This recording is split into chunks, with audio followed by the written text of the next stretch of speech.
This is Barbara, the deaconess of the church. She is here to retrieve the holy lyre de Hamil. May the animal Archon protect you. I'm not really in a position to speak compared to our acting Grand Master, but I still want to thank you all on behalf of all of Mondstadt for your assistance. Fortunately, everything was resolved peacefully. I can't imagine how an all-out war between the military and the dragon would have ended. Now the Fatui have no choice but to keep their mouths shut. They must be annoyed that things didn't turn out as planned for them. This time, they even lost their best excuse to pressure the Knights of Favonius. Diplomatically speaking, they gained nothing, and on the contrary, simply proved just how vexatious they can be. Sounds like quite the story. So, did you bring the holy lyre with you? We cannot ask you to keep defending the lyre forever. The Seneschal has been pressing me for a while now. We, did bring it with us. It's a little... Oh, don't worry. I'm not here to collect rent. The church has always received special funding. The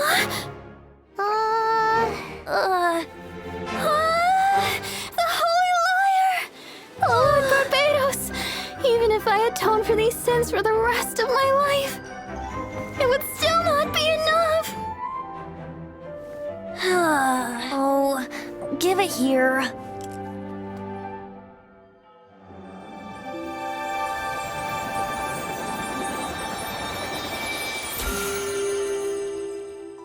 How could this Holy Lyre, but how? Huh? Let Paimon see! No. I don't know how you managed to fix it, but you'll never touch the lyre again! We, really should get going. That trick I used to repair the Holy Lyre. I mean, the magic I used isn't going to hold forever, you know. What?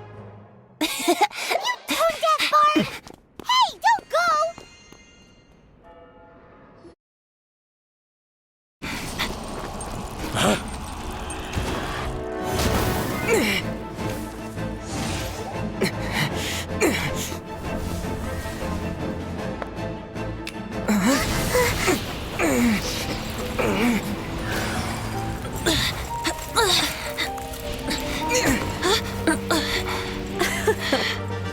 At last, Mondstadt's rodent ruler in the flesh. Scurrying through the streets looking for leftovers? Mondstadt calls this a god? Resident rodent beats invasive vermin. Don't you dare speak back to me, insolent bard. Absentee Archon of Mondstadt. How impotent you've become. That smirk you wear looks out of place. Did you steal it from your master's face? Should have held your tongue.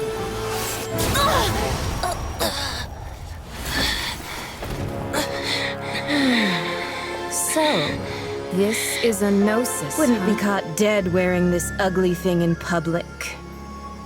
Beauty is a waste when the beholder has no taste.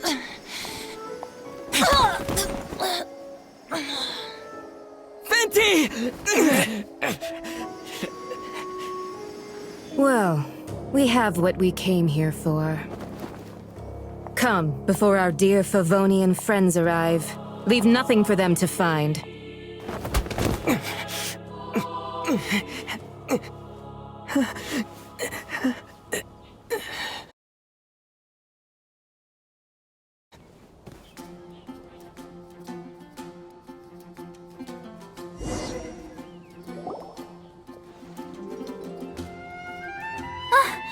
Honorary Knight, you're awake!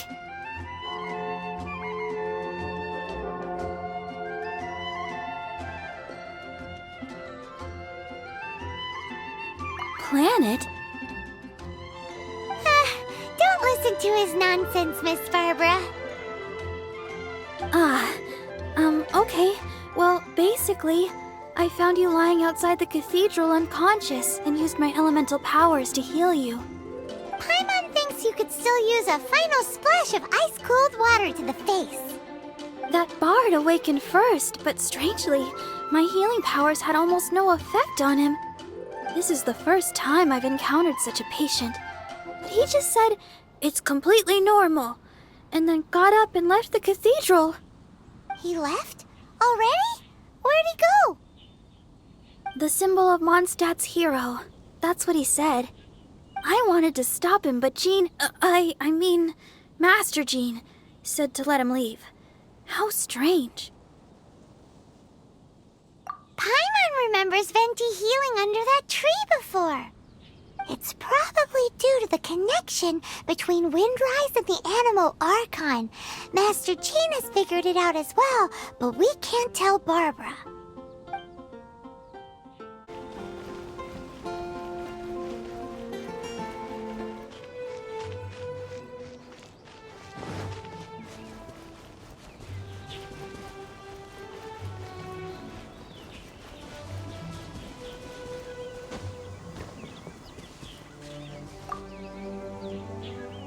The wind amongst the branches is good. I love the way it smells. I said the exact same thing last time. Why do I only say these things when I'm down on my luck? So you noticed. This isn't something I'm meant to discuss with ordinary people, but I suppose I can let you in on the secret. As you know, visions are external magical foci that only a small minority of people possess. They use these visions to channel elemental power. In truth, every wielder of a vision is one who can attain godhood and ascend to Celestia. We call such people allogenes. Allogenes? Paimon's never heard of them before. That's because this is a secret that only Archons are privy to. We don't need primitive tools like visions. Instead, each Archon has an internal magical focus that resonates directly with Celestia itself, known as a gnosis. It's just a glowing glass ball I carry around to avoid suspicion. So who was that nasty woman who sent Paimon flying and stole your gnosis? Her name is Signora, number 8 of the Harbingers. She and the rest of the Harbingers have been given godlike executive authority by the Tsaritsa of Snezhnaya, and with it, strength surpassing that of other mortals. The Tsaritsa of Snezhnaya? Isn't that... Indeed. She is one of the 7, the Tsaritsa who reigns from her winter palace, and the one person that the Fatui Harbingers all answer to. The 7 don't always get along well, but still. I never thought that she would plot to steal another Archon's gnosis. How should I put this? 500 years ago, I knew her well, but I can't say the same is true now. You see, a certain catastrophe happened 500 years ago, and after that, she cut off all ties with me. But we can save discussion of the Cryo Archon and the Fatui for another day.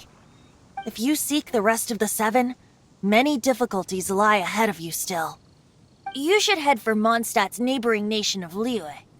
The Geo-Archon who reigns there, unlike me, administrates his entire region personally. He only descends once every year to give his divine predictions, which set the direction for Liyue for the rest of that year. Even so, it sounds like he works much harder than a certain someone, In any case, this year's Rite of Descension is soon to begin. If you miss it, you'll just have to wait another year. What? Oh, why didn't you tell us before? Well, then bye! We're going! One moment, Windborn Outlander. Just use it gratefully. Or, better yet, treat me to a glass of dandelion wine.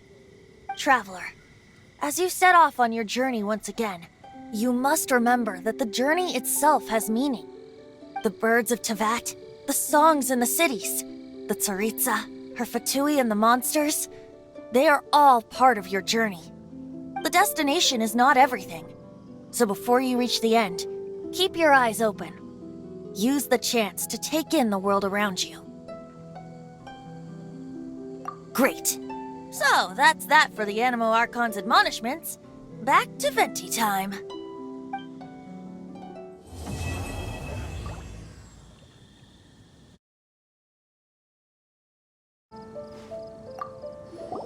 If you want to chat, now's the time.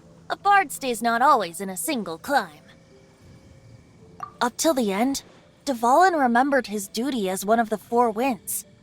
As such, I don't intend to forcibly strip him of that duty and force my ideals of freedom onto him. I just hope that Dvalin will be able to choose for himself and understand what freedom is. Before I became an Archon, I too was taught the meaning of freedom in this way by a friend.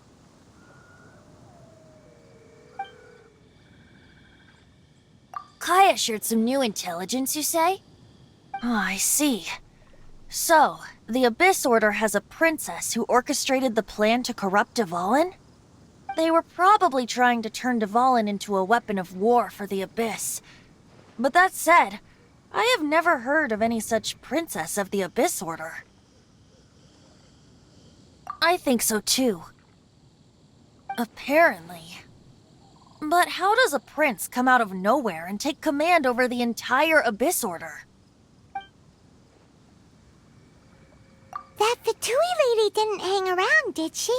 She just grabbed your gnosis and left? She wanted to avoid any eyewitnesses from the Knights of Favonius.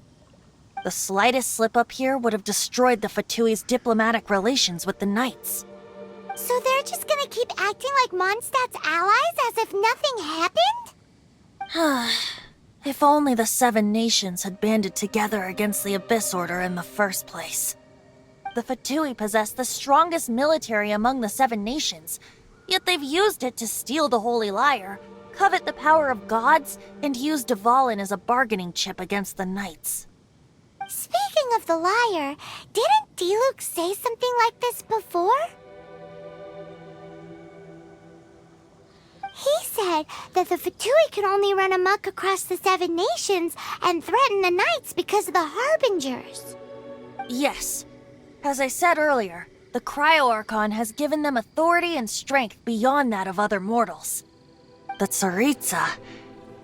I haven't seen her in 500 years. What is she thinking? What's her plan?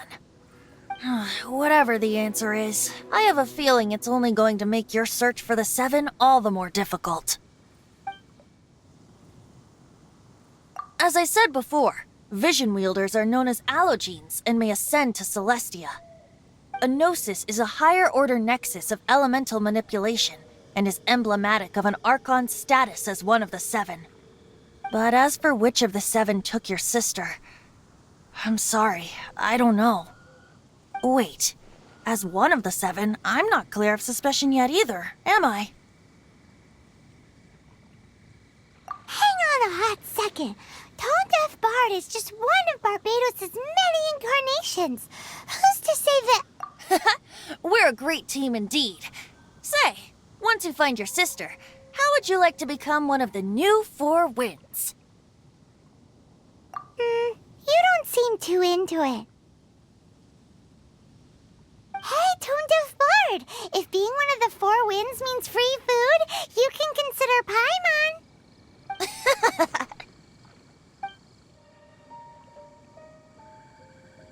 Well then, best be off to Liyue.